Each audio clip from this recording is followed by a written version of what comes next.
Welcome to the show, guys. We are doing one of my personal favorite episodes here, and it's probably your personal favorite episode as well. Buckle up, strap in. We are talking about 5 must-have running backs. These are running backs that I would select, that I would choose, that I would not overlook based on whatever draft they're showing up in, okay, guys? So you don't want to overlook these guys, and the reason I hand-selected them is based on talent, based on youth, based on opportunity, based on volume, based on depth chart. I've done the research for you, and I've handpicked 5 running backs here for you. So you want to listen, guys. You want to pay attention. You want to hear the reasoning on why I selected these guys and why you need to select them. Because, again, I'm listening to other podcasts. I don't particularly listen to other fantasy football podcasts, but people send me clips and stuff. They're like, hey, listen to what this crazy guy said, like 0 RB strategy and this and that. No. I want to get this out of the way. We're talking fantasy football draft strategies. You got to go robust RB, and I'll explain that as well. So there's a lot of strategy involved in this video, a lot of in-depth information, and of course, these 5 running backs you must roster and the reasons why, guys. It's very important. So this is all-encompassing, big episode when you want to strategize to go robust RB and you want to make sure you want to win your leagues. You got to listen to this episode. So it's a big one. It's a good one. There's a lot of information here, okay? Now, I have 2 announcements before I start. First and foremost, I got a Texans, or not a Texans hat, a Titans hat. Sorry, Texans. Maybe if you want Dameon Pierce as a sleeper, there you go. There's some added information. I went out yesterday. I got a Titans hat. So you guys are seeing me represent. That's my first announcement. 2 more big announcements, guys. This show is brought to you by Manscaped.com. Go treat yourself right now. Pause the video. Go to Manscaped's site. They've got amazing deals in my hand here, and you can feel the quality once you guys purchase this. It's a solid build quality, guys. Skin-safe technology. I'm turning this thing on. I'm cutting through my hair here. And again, I don't feel the blade that much. It doesn't hurt my skin. I don't got to worry about nicks and cuts, guys, especially around your balls. You don't want to cut those things. That's definitely not a good idea. Shower Line 20, guys. Go right now. Get yourself a trimmer. And it's not the only thing they have. Deodorant smells absolutely fresh. I'm smelling it right now. Body wash, shampoo, cologne, amazing underwear, guys. My balls feel amazing in these things. The Boxers 2.0. And like I said, they usually have deals on the site, but use code SHOWERLINE20. Get an additional 20% off. This is a product that I believe in. That's why they're repping the brand, because I wanted to team up with somebody that I believed in and that believed in the Counselor Lion Mentality brand. Manscaped.com, ShowerLine20. Go get the trimmer, guys, and DM me. Let me know how the products are working for you. Absolutely love it. I would not waste my time with a product I didn't believe in and that I didn't use. Manscaped.com, ShowerLine20. Go to the site, treat yourself. Amazing deals. ShowerLine20 upon checkout. Take an additional 20% off. They have amazing deals already. All right, guys, that's the first thing. Second thing, if you have not gotten 16 rounds, sleepers, breakouts, video training, do not fast forward to this part. You want to win your leagues? I have the solution. Save yourself 20%. Use code TUBE20, guys. Save yourself 20%. Go right now.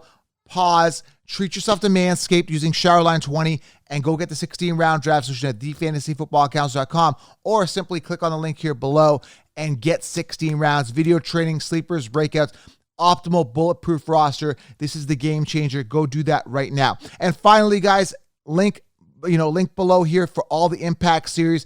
I've created an Impact series, guys, with free information from beat writers from every single team.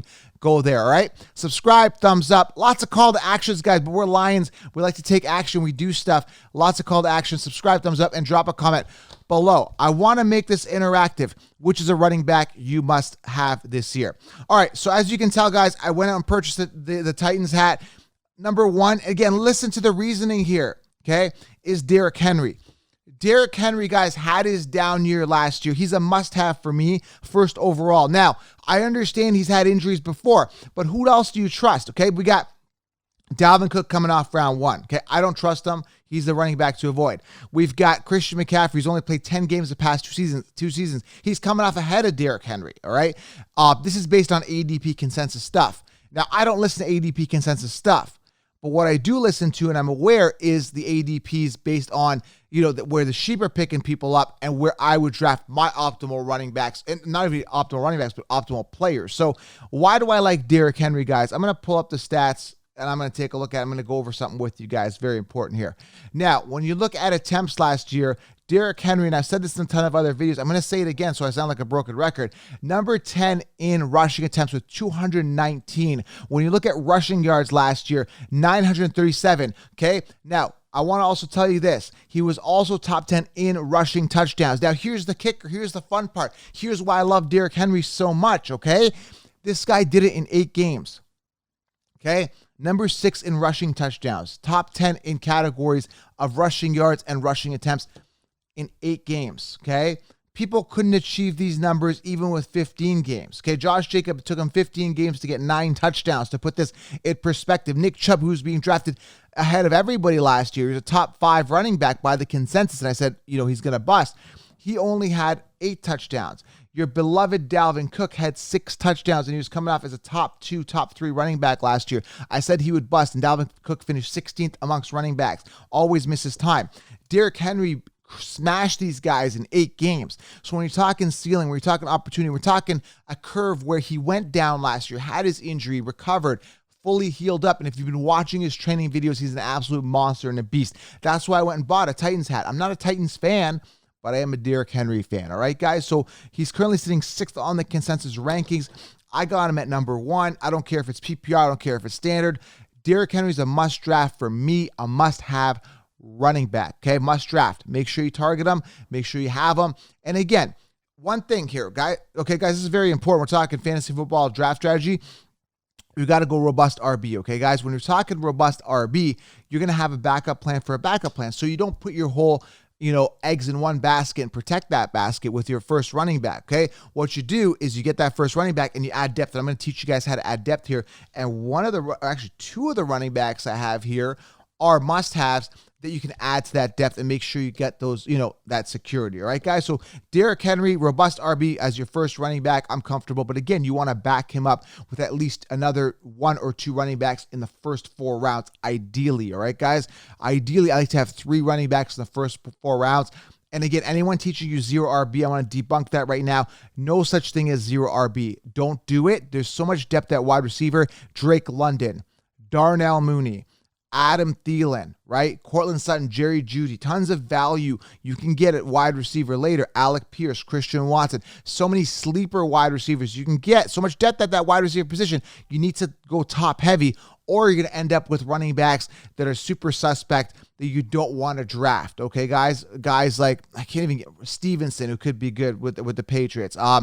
James Conner, I don't really trust at all, right? You're getting into some suspect running backs, Ronald Jones, the James Whites of the world when you get later into drafts, right, guys? Antonio Gibson, who I don't really trust. Devin Singletaries of the world. You don't want to end up with guys like that, the Myles Gaskins of the world later on as your RB1s or 2s even for that matter. You want to go top heavy. So we're talking fantasy football running back strategy. So again, Derrick Henry is the first one, must draft, okay?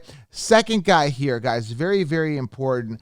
I got to talk about him is Najee Harris as a must-have. Now, let me give you a disclaimer about Najee Harris, okay?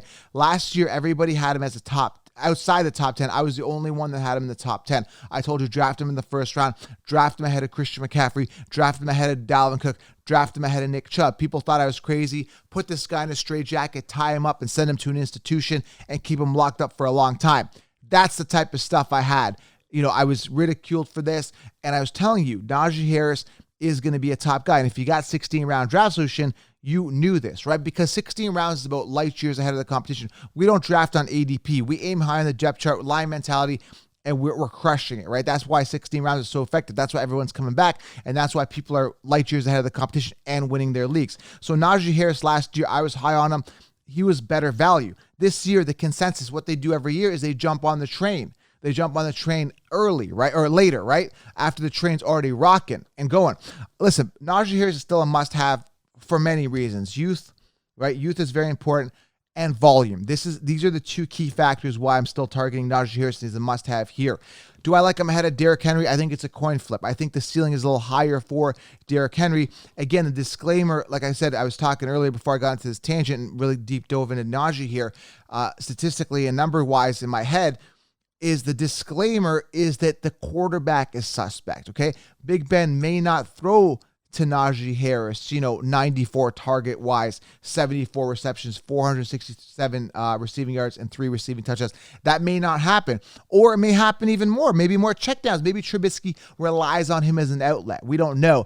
Does Pickett come in as a quarterback? We don't know, right? I am a little concerned about Mitch, but understand Mitch is not a terrible quarterback. He's a little engine that could kind of quarterback, and he's above par. And I think he can get it done with that offense. And Tomlin's a good coach. The offense is good. They got some good receivers. Claypool's decent. They got Deontay Johnson.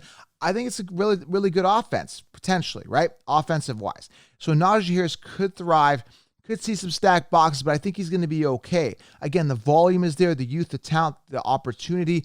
This is huge when you're looking at attempts, 307 attempts. This is what I like to see. I also don't like to see a committee. You're not getting one here. You're not getting a committee. You are getting the Najee Harris show, similar to Derrick Henry. You're going to get that. Barring any type of injury, these two are the only two running backs I really trust earlier on. Now, obviously, Jonathan Taylor, I actually omitted him from my must-have. I'll tell you why. Okay? Matt Ryan throws a lot. I'm all in on Pittman and Alec Pierce. Alec Pierce, I like a little bit more value at wide receiver. I want to talk about Jonathan Taylor real quickly here. He's off this list for me personally. If I can get Henry and Najee, which is what's been happening, I got them in my 2 money leagues. I got actually Derrick Henry in my 2 money leagues.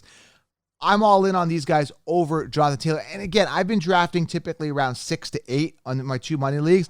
I went 8th, got Henry, went 6th, got Henry.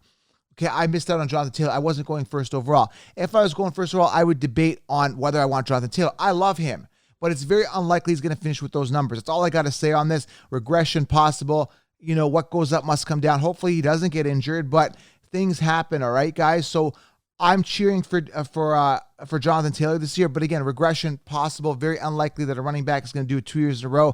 I think the last time anyone did it was Priest Holmes in 2002, 2003. Look it up. Very unlikely, you know, Taylor's going to finish on top again. So factoring a natural regression for Jonathan Taylor and factoring a bounce back for a guy like Derrick Henry, an amazing year based on volume for Najee Harris. All right. So number 2, Najee Harris, must have. Coming at number 3, you guys have heard me talk about him. Love the value. By the way, let me go back for a sec. Derrick Henry sitting 6th. Najee Harris sitting 4th on the consensus rankings. This one, number 3, the guy number 3 must have, sitting number 11 is Saquon Barkley. Listen, I love Saquon Barkley this year. I don't care what anyone says. The last time Saquon Barkley had a good year was 2018, had a decent year in 2019. And understand, guys, 2 years removed. 2 years removed from his injury, all right, guys? This is very, very important. He is going to go full force. The Giants need him to go full force. He has to thrive. Okay, it's a contract year. I want to emphasize this to you guys. If he does not perform, okay, I don't know how to say this. If he does not perform, his career is over. So there's a lot of pressure for Saquon to stay on the field, for Saquon to perform. Not only that, Daniel Jones this is it. Like, he's got to do it. So check down, dump down. I don't care.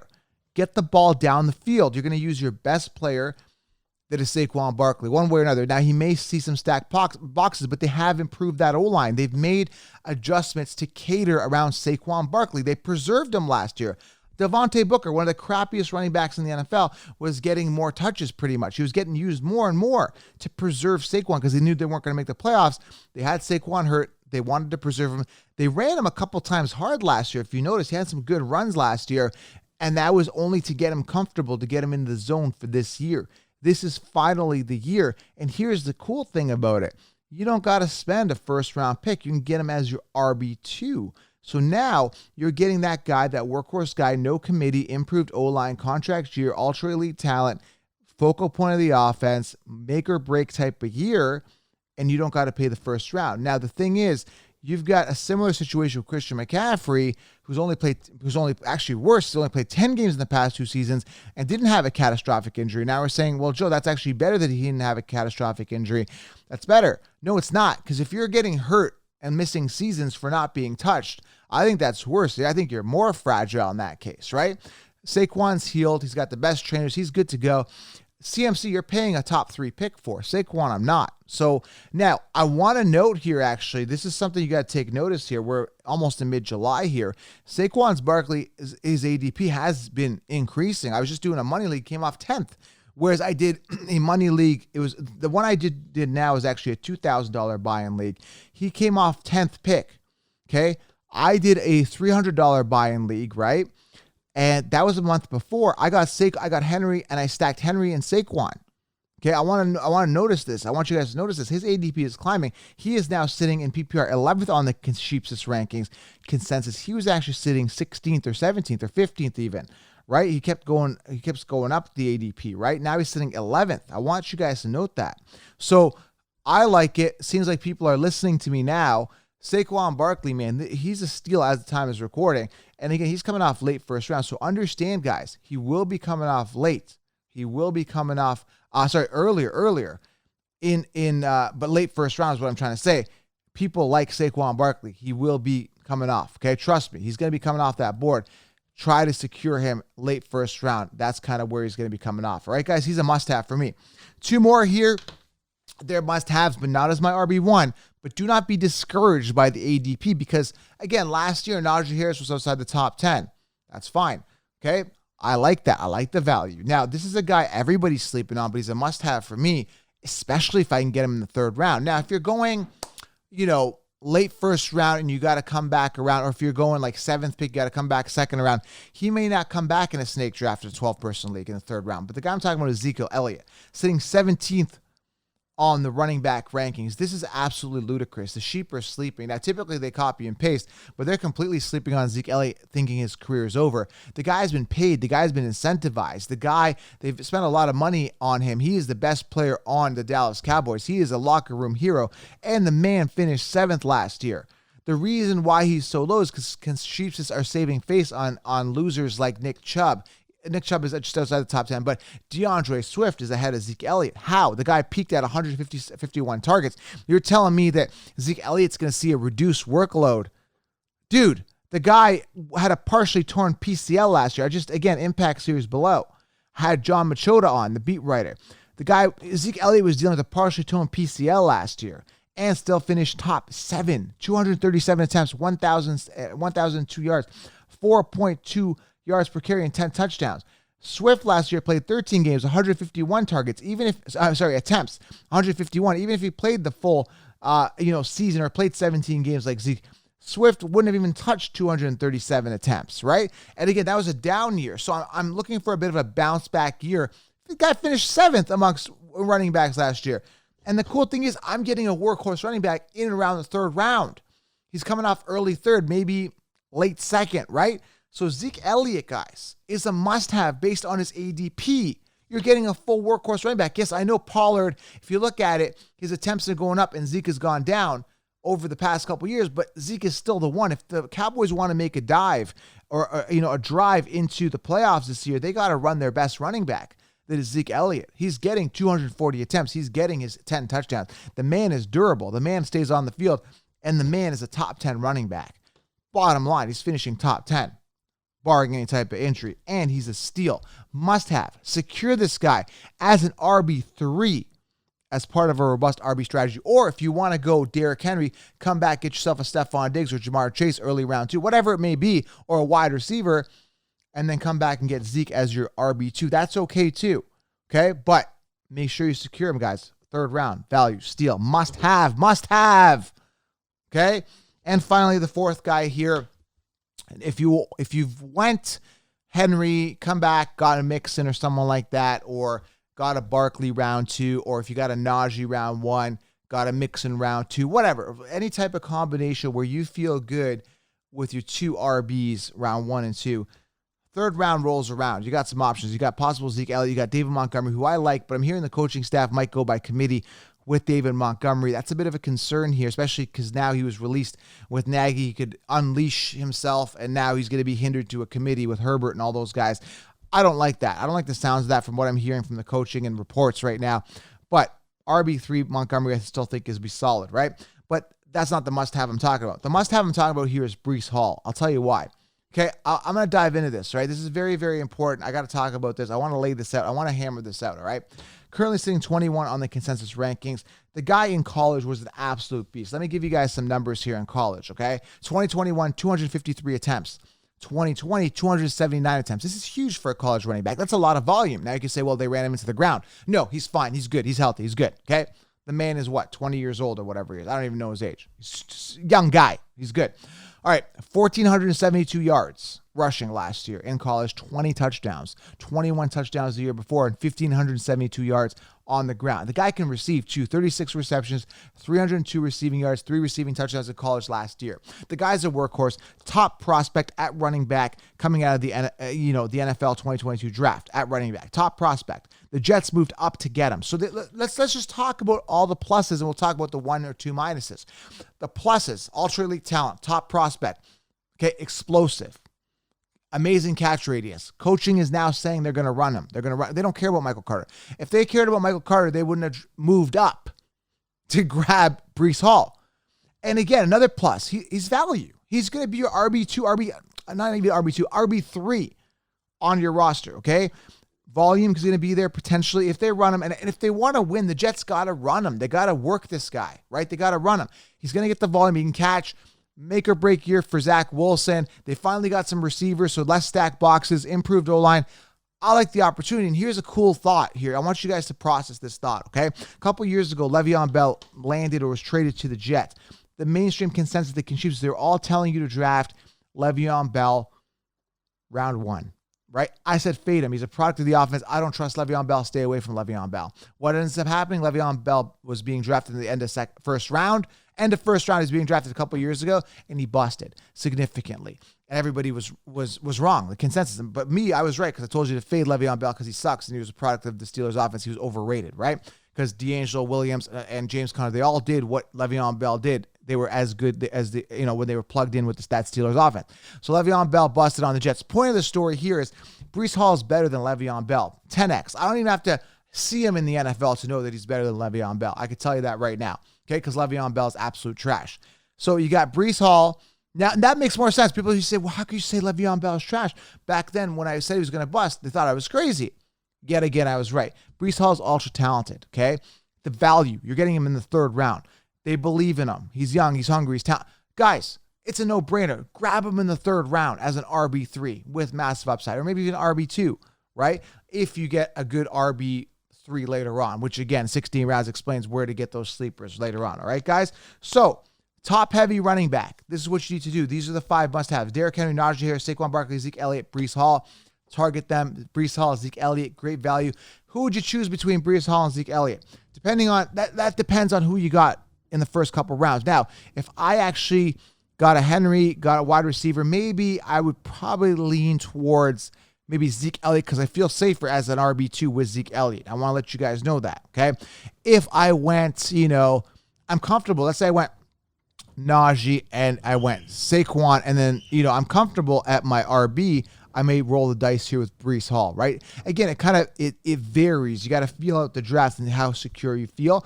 Breece Hall is a bit of a risk. Understand that, all right, guys? But high ceiling. So, 5 must-have running backs. If you're new to the channel, subscribe. If this makes sense to you, subscribe. If this really makes sense to you, like, wow, Joe knows what he's talking about, click the subscribe button and get 16 rounds. And go treat yourself, manscaped.com. Guys, Showerline 20. Go to the store. Treat yourself right now. When we get off the phone here, off the podcast, out of the car, off the video, go manscaped.com, Showerline 20. Go treat yourself right now. Get a trimmer, guys. You'll be very happy. Go shave your balls. All right, thumbs up. I'm out. Hope you guys enjoyed the video. Talk soon.